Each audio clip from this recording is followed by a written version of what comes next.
Next हम D block के section में बेसिकली हम इलेक्ट्रिक पोटेंशियल पे डिस्कशन करेंगे कि इलेक्ट्रिक पोटेंशियल कैसे वेरी करता है, इलेक्ट्रोड पोटेंशियल कैसे वेरी करता है, उसके बारे में सीखेंगे। ठीक है, इलेक्ट्रोड पोटेंशियल। उससे पहले कुछ कॉन्सेप्ट सीखिए। कॉन्सेप्ट क्या है?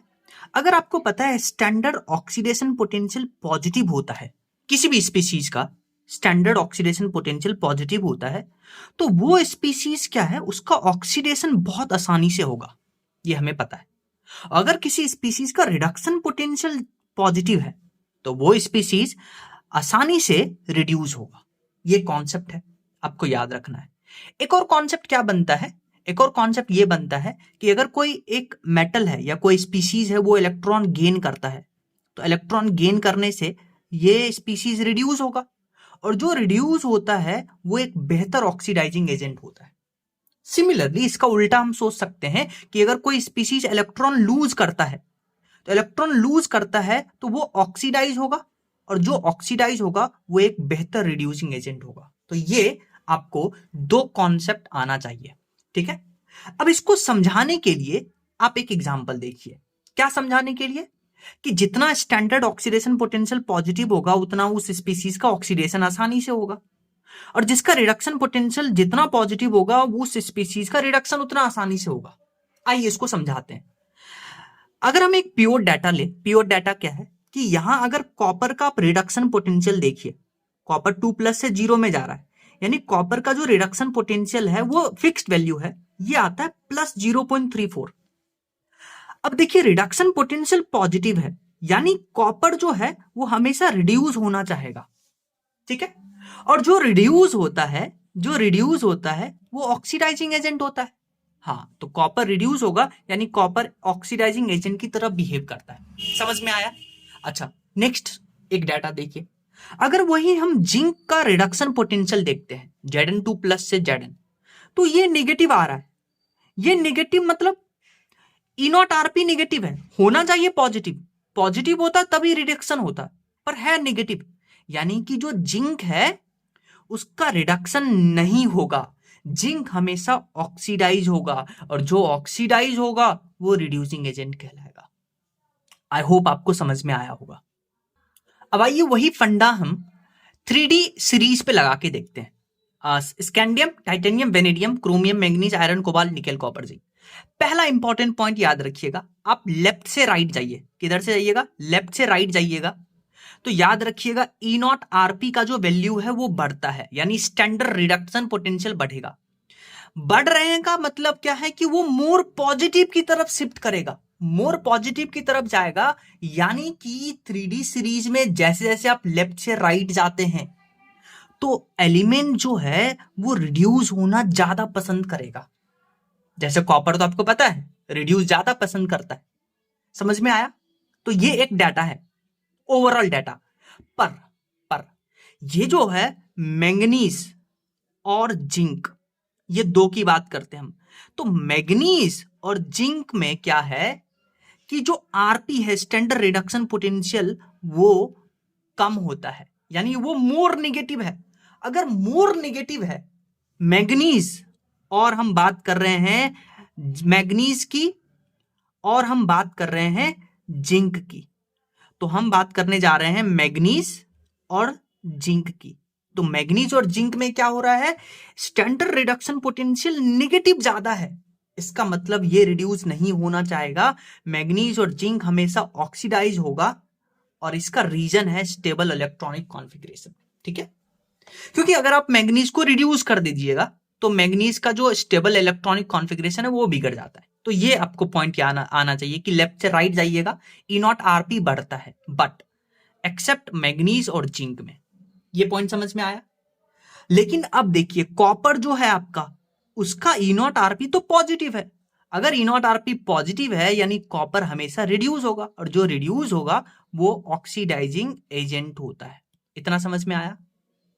तो क्या हम लिख सकते हैं कि हम लिख सकते हैं कि all 3D metals have negative reduction potential, सभी के पास नेगेटिव रिडक्शन पोटेंशियल होता है एक्सेप्ट कॉपर। अभी हम देखे थे डाटा, यानी सभी का नेगेटिव रिडक्टिव पोटेंशियल है, यानी सभी का ऑक्सीडेशन आसानी से होना चाहता है, बट एक्सेप्ट कॉपर, कॉपर हमेशा रिड्यूस होना चाहता है क्योंकि उसका E0Rp पॉजिटिव होता है।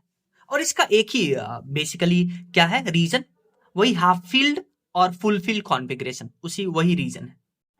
नेक्स्ट एक कॉन्सेप्ट सीखिए। कॉन्सेप्ट क्या है कि Cr+2 जो है और Mn3+ जो है, इसके बारे में कॉन्सेप्ट है। अब ये क्या कॉन्सेप्ट कहता है वो सुनिए। जो Cr2+ है, याद रखिएगा, ये एक रिड्यूसिंग एजेंट की तरह काम करता है।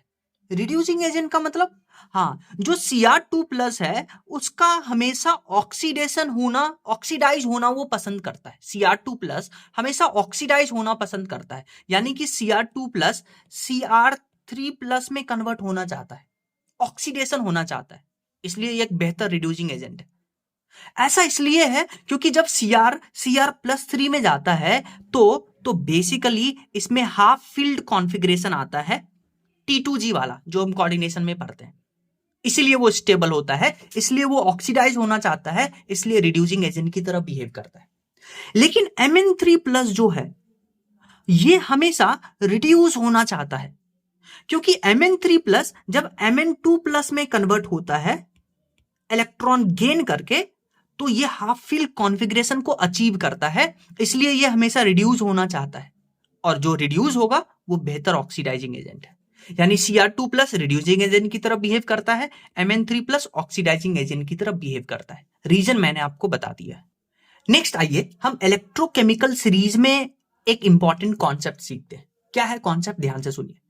इलेक्ट्रोकेमिकल सीरीज में आपको याद होगा, वो मेटल जो हाइड्रोजन से ऊपर आता है, वो एलिमेंट जो हाइड्रोजन से ऊपर आता है, वो क्या करता है, हाइड्रोजन गैस रिलीज करता है जब आप उसका रिएक्शन करवाइएगा डाइल्यूट HCl के साथ में। ये आपको पता है, नहीं भी पता है तो आप याद कर लीजिए कि इलेक्ट्रोकेमिकल सीरीज में हाइड्रोजन से ऊपर आने वाले जितने भी एलिमेंट हैं वो हाइड्रोजन गैस रिलीज करेगा डाइल्यूट HCl के साथ रिएक्शन करके, और जो हाइड्रोजन से नीचे आएगा वो हाइड्रोजन गैस रिलीज नहीं करेगा जब आप उसका डाइल्यूट HCl के साथ रिएक्शन करवाइएगा। ये एक कॉन्सेप्ट है। अब इसके ऊपर बेस्ड एक क्वेश्चन देखिए। क्वेश्चन क्या है, आपसे पूछा है कि इन 4 स्पीशीज में से बताइए कि कौन हाइड्रोजन गैस लिबरेट नहीं करेगा जब आप उसका रिएक्शन करवाइएगा डाइल्यूट HCl के साथ में। तो आइए इसको समझते हैं। पहले तो आप ये सीखिए कि डाइल्यूट HCl के साथ रिएक्शन से हाइड्रोजन क्यों बनता है। देखिए, डाइल्यूट HCl के साथ रिएक्शन करके हाइड्रोजन इसलिए बनता है क्योंकि डाइल्यूट HCl में H+Cl- ये ऐसे टूटता है। अब H+ से आपको हाइड्रोजन बनाना है तो आपको H+ को इलेक्ट्रॉन खिलाना पड़ेगा, इलेक्ट्रॉन इसको देना पड़ेगा। तो यानी कि हाइड्रोजन गैस रिलीज होने के लिए इन सब स्पीशीज को इलेक्ट्रॉन रिलीज करना पड़ेगा, और इलेक्ट्रॉन रिलीज करवाने के प्रोसेस को हम बुलाते हैं ऑक्सीडेशन। यानी कि हम देखेंगे कि कौन आसानी से ऑक्सीडाइज हो सकता है। अब बात करिए आप Mn2+ की, यानी जो ऑक्सीडाइज होगा वो इलेक्ट्रॉन देगा, और जो इलेक्ट्रॉन देगा वो हाइड्रोजन गैस रिलीज करेगा जब उसका रिएक्शन करवाइएगा डाइल्यूट HCl के साथ में। पर जब आप Mn2+ का ऑक्सीडेशन करवाते हैं Mn3+ में, तो Mn2+ का कॉन्फ़िगरेशन होता है D5 कॉन्फ़िगरेशन और Mn3 का होता है D4। यानी ऑक्सीडेशन करवाने से जो इलेक्ट्रॉनिक कॉन्फ़िगरेशन है वो डीस्टेबलाइज हो गया। इसीलिए Mn2+ का जब आप रिएक्शन करवाते हैं डाइल्यूट HCl के साथ में तो वो हाइड्रोजन गैस रिप्लेस नहीं करेगा। तो यही हमारा आंसर हो गया। बाकी ये सब जो है, जब ये इलेक्ट्रॉन लूज करेगा तो इसका स्टेबल इलेक्ट्रॉनिक कॉन्फ़िगरेशन आता है, तो ये सब हाइड्रोजन गैस रिलीज करेंगे on reaction with dilute HCl। तो क्या हम बोल सकते हैं कि aqueous solution of Ti2+, We2+, Cr2+ ions are strong reducing agent. Strong reducing agent का मतलब इन सब का ऑक्सीडेशन प्रीफर होता है। ऑक्सीडेशन मतलब ये सब इलेक्ट्रॉन आसानी से रिलीज कर सकते हैं, इसलिए रिड्यूसिंग एजेंट है। समझ में आया? And can evolve hydrogen from dilute HCl। Next एक कॉन्सेप्ट सीखिए। वो कॉन्सेप्ट है ऑक्सीडाइजिंग पावर से रिलेटेड। पहला इंपॉर्टेंट पॉइंट याद रखिएगा, चाहे आप बात करते हैं ऑक्सीडाइजिंग पावर की, चाहे आप बात करते हैं ऑक्सीडाइजिंग एजेंट की, तो दोनों एक ही टर्म है। ऑक्सीडाइजिंग एजेंट मतलब ऑक्सीडाइजिंग पावर की बात कर रहे हैं। और ऑक्सीडाइजिंग एजेंट क्या होता है, अभी आप बात करके आए कि अगर कोई स्पीशीज इलेक्ट्रॉन गेन करता है तो वो रिड्यूस होगा, और जो रिड्यूस होगा वो एक बेहतर ऑक्सीडाइजिंग एजेंट होगा। इलेक्ट्रॉन गेन करना मतलब, हाँ, अगर वो मान लेते हैं कोई +5 ऑक्सीडेशन स्टेट में, तो इलेक्ट्रॉन गेन करेगा तो इससे नीचे वाला ऑक्सीडेशन आएगा +4, +3। तो आपसे पूछा है कि इन तीन में से बताइए आप, इन तीन में से बताइए आप कि कौन ऑक्सीडाइजिंग पावर जिसका ज्यादा है। यानी कि मोर ऑक्सीडेशन स्टेट जिस पे होगा, मैक्सिमम ऑक्सीडेशन स्टेट जिस पे होगा, वही तो रिड्यूस हो सकता है। क्योंकि अगर किसी के पास मैक्सिमम ऑक्सीडेशन स्टेट है तो वो हमेशा रिड्यूस होगा, वो ऑक्सीडाइज कभी नहीं हो सकता, क्योंकि ऑलरेडी वो मैक्सिमम ऑक्सीडेशन स्टेट पे। तो जिसका मोर ऑक्सीडेशन स्टेट होगा तो वो मोर ऑक्सीडाइजिंग पावर की तरह बिहेव करेगा। तो यहां देखिए +5 ऑक्सीडेशन स्टेट है, यहां +6, यहां +7, तो ये मैक्सिमम ऑक्सीडेशन स्टेट है इसका, तो ये हमेशा रिड्यूस ही हो सकता है, और जो रिड्यूस होगा वो एक बेहतर ऑक्सीडाइजिंग पावर यानी बेहतर ऑक्सीडाइजिंग एजेंट की तरह बिहेव करेगा। ठीक है।